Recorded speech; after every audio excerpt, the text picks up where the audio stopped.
Wai in je mana zan iska har an ya kashi gidan nan ba. Mallafar uban nan. Ka gani ko?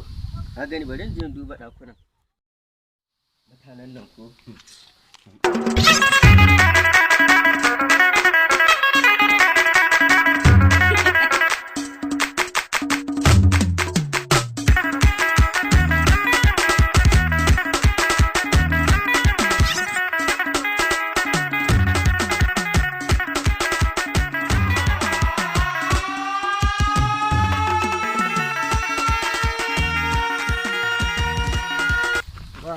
Aka yi hutu ce Gidan nan malam na kashe kuɗi na tafi.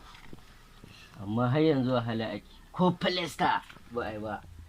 Ballantana a zo da POP inna lillahi. Da yarinya ta matsa min na rasa yadda zan. Kai.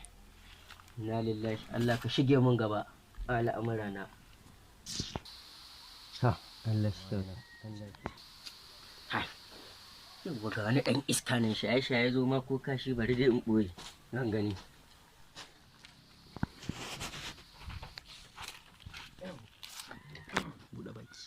Hai, uban waye nan?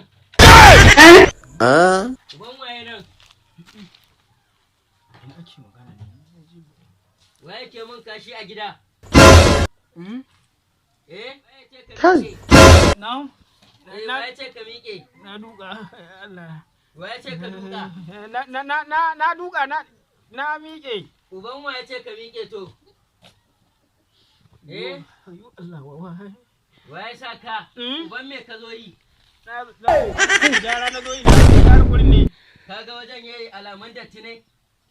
A da gida zuwa nan za mu ana mu ne masu ginin nan mu ne masu gina muku a wannan. In ji uwarwa. Magana kana magana. Ai hakuri. Ifritin mun da jinni. Dan wani gari ne? Dan Najeriya ne. A wata jiha?